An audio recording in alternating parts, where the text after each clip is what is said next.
everyone! I just wanted to do a little tutorial about how to move in a hoop. Now I get asked all the time how it is that I can move about and dance whilst hooping. And the important thing to remember is that I didn't learn to do this overnight. It took me a long time to be able to move from the same spot whilst hooping, and it's important that we start small and build the movements up. Now the important thing to start with is to make sure that you can hoop with your feet in lots of different positions. So practice the different techniques for hooping.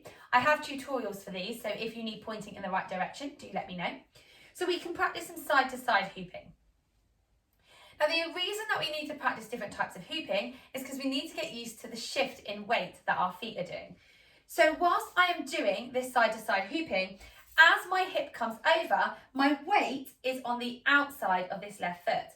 And as I push my hips back, the weight then comes onto the outside of this right foot. So we need to get used to that shift in weight in our feet. But if we move into a different position, such as front to back hooping, our weight as we are hooping is doing something slightly different, and we're putting most of our weight onto the balls of our feet.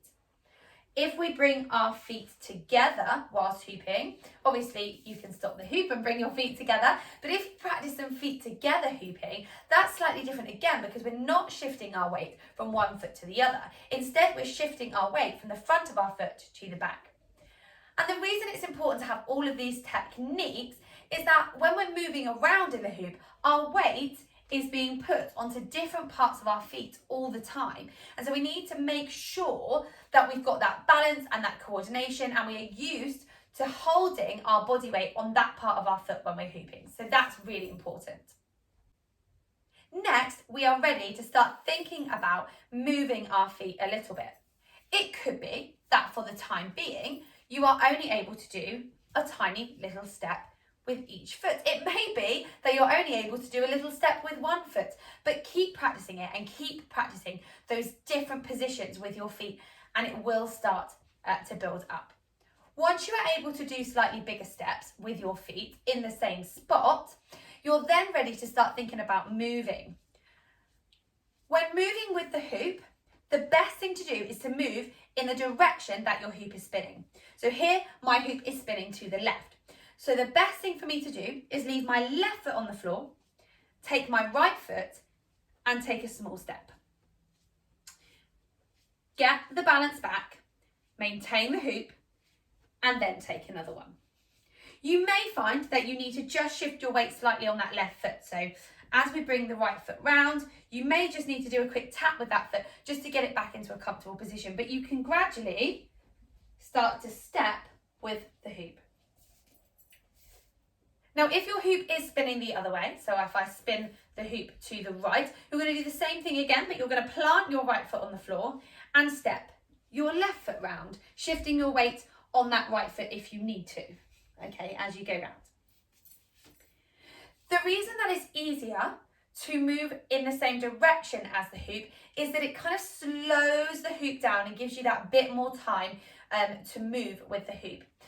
It would be much easier than trying to move forwards or backwards. That being said, once you have mastered turning in a circle with your hoop and you're able to speed up the process a little bit more, you can then start thinking about doing things like taking steps forward or switching your feet whilst you are doing front to back.